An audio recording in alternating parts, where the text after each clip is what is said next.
دو لوگوں نے کاروبار کیا مل کے، ایک بوڑھا شخص تھا اور ایک نوجوان تھا۔ نوجوان جو تھا اس کے بچے تھے اور بوڑھا فارغ البال تھا اور اس کی بس ایک بیوی اور وہ بات ختم۔ آج کل تو جو معاشیات کے ماہرین ہیں وہ سبق یہ دیتے ہیں کہ کسی سے مل کے کاروبار نہ کرنا، تھوڑا کر لینا، مل کے نہ کرنا۔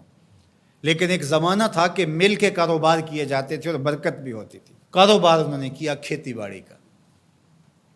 تو جب کھیتی پک گئی اور اناج کے ڈھیر لگ گئے تو اناج کو دو برابر حصوں میں تقسیم کر لیا اور کہا کہ ایسا کرتے ہیں کہ ایک مرتبہ اپنے اناج سے کچھ گندم اٹھا کر کے آپ گھر پھینک آئیں اور میں یہاں پہرا دوں، اور پھر میری باری ہو میں پھینک آؤں اور آپ پہرا دیں۔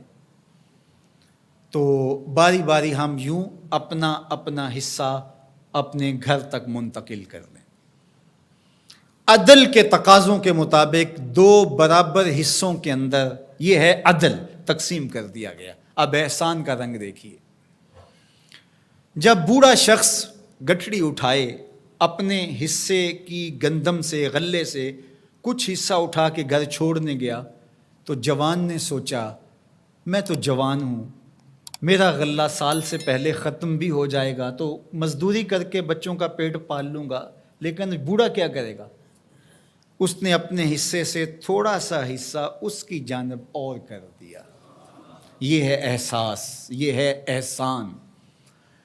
خیر اب بوڑھا بیٹھا اور یہ کوئی تھوڑا سا سامان اٹھا کر کے اپنے گھر منتقل کرنے گیا تو بوڑھے نے سوچا ہم تو دو گھر کے فرد ہیں، ہم تو جیسے بھی گزر اوقات کر لیں گے، اس کا غلہ اگر سال سے پہلے ختم ہو گیا، چھوٹے چھوٹے اس کے بچے ہیں، یہ کیا کرے گا؟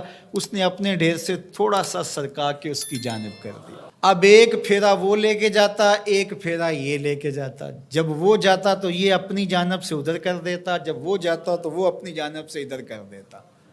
دونوں کے گھر بھر گئے لیکن غلے کے ڈھیر بھی ختم نہیں ہوئے۔ یہ ہے احسان۔ پھر سوچنے لگے یہ ہو کیا رہا ہے، تو پھر راز کھلا کہ ہم یہ کرنے جا رہے ہیں۔ تو جب احسان کرو گے تو وہ بھی احسان کرے گا۔ تم اس سے بڑے سخی تو نہیں ہو، لیکن آج کیا ہوتا ہے؟ آج اگر دو اکٹھے مل کے کاروبار کر لیں تو بابا جائے گا تو جوان ادھر سے کر لے گا، اور جوان جائے گا تو بابا جی کہیں گے تھوڑا سا میں ادھر سے کر لوں، تو دونوں کے گھر بھی خالی رہیں گے اور غلے کے ڈھیر بھی جلدی چٹکی میں ختم ہو جائیں گے۔